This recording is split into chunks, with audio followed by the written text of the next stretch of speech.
My friends, the place that Jesus Christ wants is the depth of your heart. He wants you to lay down the foundation in the depth of your heart. You see, He wants to occupy the depth of your heart. Now, the problem today is that most people, the depth of their hearts have been occupied with other things, other securities, other ways of seeing things, other crutches, that they trust in. You see, and so they have never really put Jesus there. You see, and that's where Jesus wants to dwell, in the very depth of your heart. You see, so this is the place where we have to strive to remove all those other things that are there. And most people don't do this by their own accord. See, it takes suffering, because you can't be like everybody else. You see, you've got to do things that other people are telling you to do opposite. You see, they're telling you to go the other way because everybody is doing something else. The whole world is after money and materialism and security in this world and all these other kind of things. See, but if you truly believe in Jesus Christ, then your heart will be after Him and after His ways. You see? Now what is happening today is that people have another foundation in their heart. That foundation is carnality, is worldliness. It's successes and securities and strengths and knowledge and wisdom of the world. And then they start building an outward show on the surface level of their Christianity. You see, because most churches today are slaves of mammon. You see, they follow after mammon. Their whole institution is run by money. To build those buildings you need money, and they build those buildings to show you and persuade your physical eyes. Yet the kingdom of God is one that is for spiritual eyes. You see, the kingdom of God, the temple of God, is within human hearts. You see, not all these other things that they're doing to attract your physical senses. You see, so what they do is that they have an outward show as a replacement, and the foundation, Jesus is not in there. They call on Jesus' name, but it is from a carnal mind. You see, it is all the right talk, but their spirit is not in line with their words. Their heart is not behind their words. Their heart trusts in the world more and in the ways of the world, and then they build a gospel that is built around catering for this kind of lifestyle. You see, where Jesus is never inside the inner parts. He never becomes the truth in the inner parts. You see, so this is the thing. What they do is that they feed you steroids, and they feed you quick fixes and shortcuts. They accelerate things, just like is happening in the world. You see, we accelerate things thinking that this is progress. And the problem is the acceleration doesn't allow the character to develop along with the result being given to somebody. Like giving someone a lot of money who doesn't know how to handle money. He doesn't know the value of $1. How is he going to handle $1 million? It will corrupt him. You see?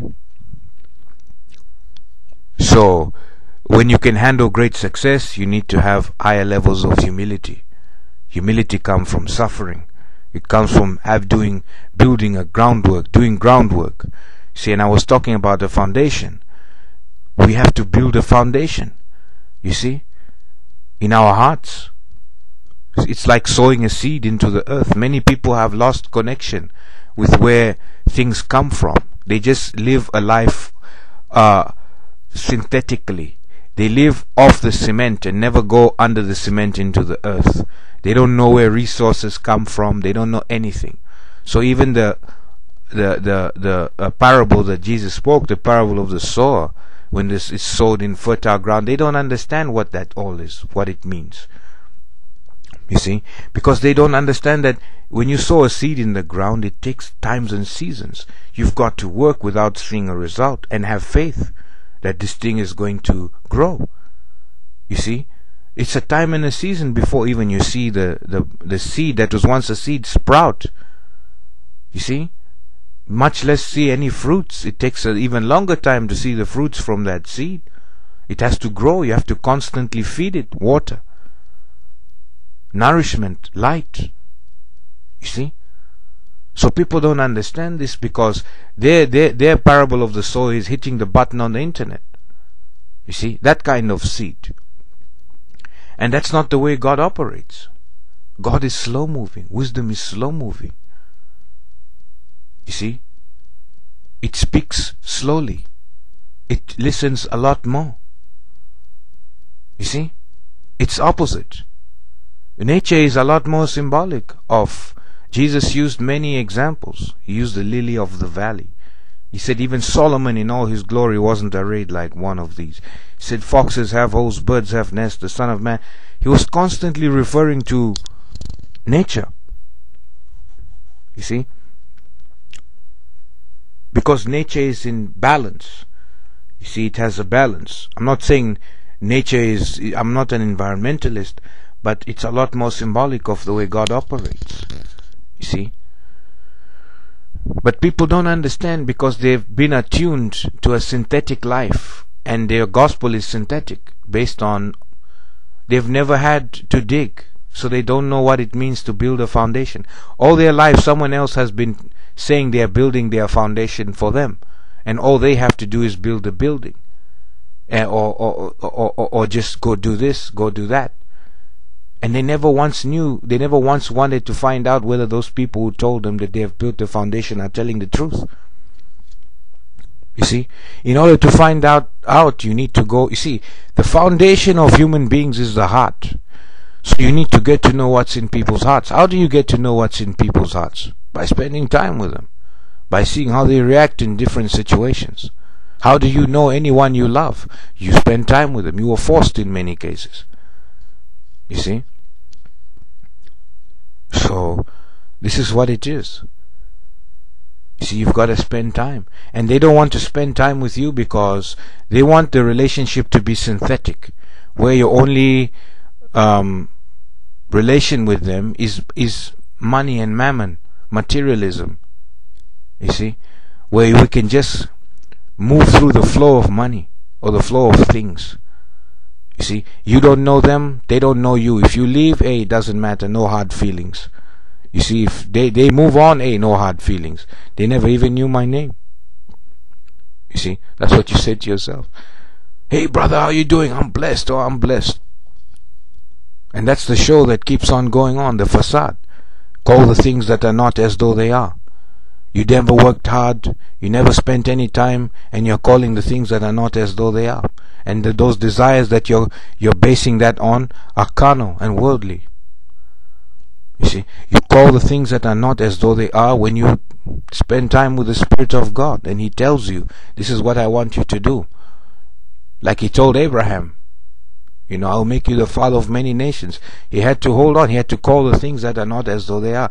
But today we have people calling the things that are not as though they are out of their own carnal minds. They never do anything. They never spend any time with the Spirit of God. And then they are calling the things that are not as though they are. Quoting verses and scriptures without knowing the author of the scriptures, who's the Spirit of God. You see, we don't want the Spirit of God because He's going to convict us of sin in our hearts. And people don't want to go through that. It's a tough process. But we've got to lay that foundation, my friend. We've got to sweat without reward sometimes. You see? We've got to dig in the sun. We can't just sit in front of computer screens without knowing where the resources came from. Why the page flips so fast? What is it taking? Where does the resources come to make the devices that are inside the computer? What is it taking for electricity to be generated all around the world? See, these are the foundational questions, the underlying things that are beneath the surface. We can't just live on the surface level. You see, if you are truly a person of Jesus Christ, you are a person who wants to be in a deep place with Jesus Christ. So where deep can call unto deep. You see, because God is not shallow. God's love is very deep. God is say He's a consuming fire. That's why we have to be able to withstand that. Of course, you can't do that in your own strength, but we've got to do our part in the whole thing. You see, so my friends, please put Jesus in the deep places. All these other distractions of life, your job, your this, your that. I know all these things people think, oh well, who's gonna pay for this and that. Start doing it slowly. Start living simple. The way you counter complexity is by simplicity. See, and Jesus Christ is very simple, my friends. Take care, and may Jesus bless you.